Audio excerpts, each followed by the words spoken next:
All the time. So what can I tell you guys that David and Andrew haven't already told you? Secrets, excellent. Secrets. We were looking for the pilots from start to finish. Second and the third, we understand, are written. So go. Yes. Okay. Excellent. Well, in terms of secrets, for us, the secret is Oliver. One of the things we're doing is we don't really consider the show a superhero show. We consider it more like a hero show, more like a crime thriller. And as with any crime thriller, you're going to have a mystery. Except, unlike CSI, where it's a body drop at the beginning of every episode, the mystery is Oliver. Oliver is the case of the week, basically. So each week we're peeling back the layers of his character, both in the present and in the past, because we're going to be continuing the flashbacks into series. So you'll get to sort of see what happened to him on the island. And it won't always be the things that you expect. We're trying to sort of always surprise the audience. So the mysteries and the twists come out of character as opposed to out of plot, if that makes sense. So secrets, other secrets. I can't tell you any secrets. Worth a try. I know, it was very worth it. It was a game. It was a very game effort. And next time, just get some more drinks in me, and then not a problem. Or some drinks in me, I should say. But what can I tell you that's not a secret? Well, you mentioned flashbacks. Yes. We've heard that it's some on the island. Are they going to be going more into his father's history in any of the flashbacks? It's funny. The network asked me the same question. The network asked me, are we going to ever see flashbacks outside of Oliver's perspective in that sort of linear sense? And I'll give you the same answer I gave the network, which is we sort of feel like, right now we're doing a version of the show where it's present day into flashback, and we need to sort of set that template and teach the audience to watch the show that way before we start messing around with other nonlinear devices like changing the POV on the flashbacks and, going further back than the 5 years, things of that nature. It's sort of like if you look at Lost. When Lost premiered, it was very straightforward, present day into flashback, and then they started, once they set that template and taught the audience how to watch the show that way, then they had the freedom to start playing around. So once we develop that freedom, yes, we're going to mess around quite a bit. Because I do think one of the mysteries of the show is when Robert says to him, on the raft, I'm not the man you think I am. Well, hopefully it makes you go, well, what type of man was he? What's going on there? And that's certainly part of the mystery. But one of the things that you should watch the show for is there's other ways of advancing that mystery and answering that mystery other than seeing flashbacks with Robert. Do you have any plans to explore what happened with Laurel's mother? Yes, actually, we know exactly what happened with Laurel's mother, and we're not sure which episode we're going to do it in. It'll probably be in the first 10, and you'll sort of see. It's a great question because a lot of people don't, they don't remember that Laurel has a mother, but she does, and it's an interesting story that relates to Oliver. What else? I'm on camera here. I gotta look intelligent. You're a comic book writer, and obviously, is going to stray from the comics here for the cover. But is there anything from the comic book that you want to bring in? Yeah. First of all, in just about every episode, we're bringing in something from the comics. Sometimes it'll just be a little Easter egg. Other times it'll be an entire character. At the panel in a couple hours, we're going to announce the initial, DC Comics characters. You can do it here if you'd like. I suspect, but then the Warner Brothers people will shoot me. So I apologize. But we'll talk to WB. There are various different things in the comic books we'll be bringing in. But I'm sorry, I lost my train of thought. So it's sort of like stay tuned, I guess, is the unsatisfying answer I can give you. Is there any chance that Laurel's sister could have lived? Gosh, that's a really good question. I guess so. I mean, I wouldn't rule it out.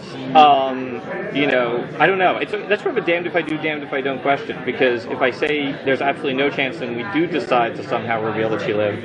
But then again, it's been 5 years. That's sort of the thing that we're always trying to remind ourselves in the writers' room that for us, we're writing the flashbacks and it feels like present day, but we're always trying to keep in mind the fact that there is a real 5-year gap when we're doing those flashbacks.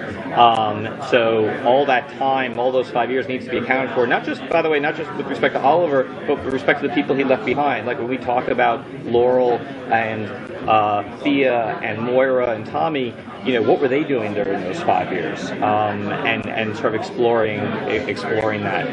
But you're clearly a fan of that actress, and you'd like to see her back. No, I was like, we didn't see a body when I was watching it. So interesting.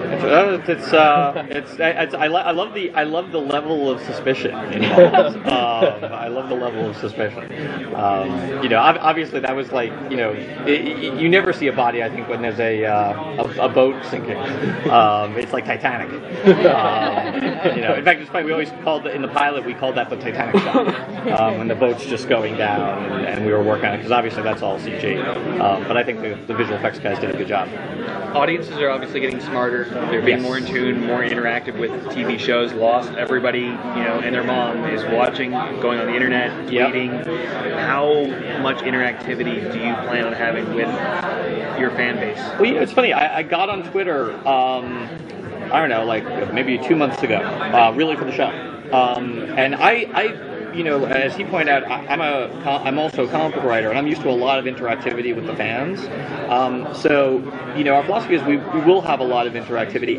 I always have to say at this stage that that sort of stuff happens in success, and it happens, and it's great to think about it. It's fun to play around with, but at the end of the day, like, that doesn't happen unless the show is amazing. So the primary goal is always, let's launch the show, let's make it as great as it possibly can be, and if we're lucky enough to have fans, and we're lucky enough that they actually want to interact with us, we'll be there to chat with them. But I never want to assume. I just want the show to be great, because we also live in an era. I'm sorry, I'm digressing a lot today. We live in an era where it's not just the interactivity. Because of iTunes and because of streaming and everything, shows, even when they get canceled, they live longer. You can check out every one of my failed TV shows on iTunes. Years after they came out. So I think it's because of that legacy. I really try to focus very much on just the quality of the show. Make the show as good as it possibly can be, and then if you get to do all the little shimmy and flourishes of PR and outreach, that's gravy. But the show's got to be great. Make sense? Yeah. Cool. Can we talk about Oliver's interactions with his sister and his mother when he comes back? You'll see a lot of that actually in episode 2, and certainly going forward. Part of the raison d'etre of the show is Oliver's relationship with his mother and his sister. With respect to his mother, if you've seen the pilot, there's a lot more going on with Mom than meets the eye, just as there's a lot more going on with Oliver than meets the eye as far as Moira's concerned. So how can you have a relationship where both people are hiding secrets? With respect to Thea, it's also a complicated relationship. It's complicated in a different way. Thea's going out and partying and doing drugs and drinking, and Oliver wants to be the big brother and to stop her from doing that. The problem is that in order to protect his identity as the Arrow, he has to pretend to be the guy he used to be. So she's constantly saying, "You're a hypocrite, because who are you to tell me not to go out and party and booze it up?" But he can't tell her, well, I'm not actually going out clubbing, I'm going out clubbing people on the head. But he can't say that. So it's that complexity. One of the things that is part of the DNA of the show is the emotional complexity, the emotional resonance of the relationships between all of the characters. And it'll start off with Oliver relating to Thea and Oliver relating to Moira, etc., etc. But as the show evolves and grows in series, we'll start putting other characters together. Like in episode 3, Moira and Thea have their own story. So watching the characters combine and interact with each other in ways that are independent of Oliver, I think, is just as interesting as when Oliver's involved. So that's part of the show is a soap opera. Part of the show is a character drama, and that's I think one of the very important elements of the show. It's not just Oliver beating up bad guys every week. Okay, go ahead. Are there any other character pairings that we're going to get to see in the first 3 episodes? Not in the first 3. You mean romantic pairings or any kind of weird combinations we wouldn't necessarily think of having scenes together after seeing the pilot? Oh, that's a great question. Well, I think Oliver and Walter's interactions tend to be pretty surprising. They obviously have a little bit of a chilly relationship in the pilot, and watching the two of them sort of find footing with each other is one of the, I think, more interesting things that happen in the first 3 episodes. And not unexpected from the pilot, but just also just a great relationship is the Oliver Diggle relationship. That really worked very well for us in the pilot. We're having a lot of fun writing to it. As Diggle, Diggle's not a dumb guy. And it's a question of, probably not, I don't think I'm spoiling anything, it's not a question of if he's going to find out Oliver's secret, it's when and how. And watching these 2 men who are equals in many respects, in terms of their abilities, in terms of their intelligence, facing off against each other in that sort of little chess match that they're having, I think that's part of the fun of the first 3. Yeah. Speaking of Diggle, can you talk about the connections between Green Arrow Year One and the look of Arrow? Yeah, the way I always describe Green Arrow Year One is it's proof of concept.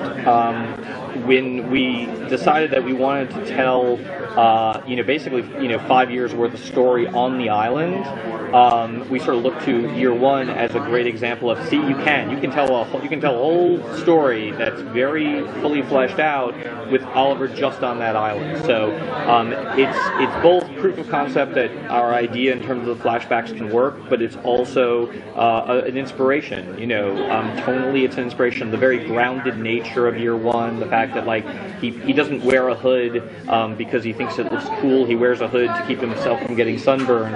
That's while it's not a beat we've taken and put into the show, that philosophy of what are the real life explanations for some of the more comic booky elements that has been drawn. We felt like we were drawing enough inspiration from Year One that we should name a character after Andy, and so we did. Thank you. Thank you guys very much. Love all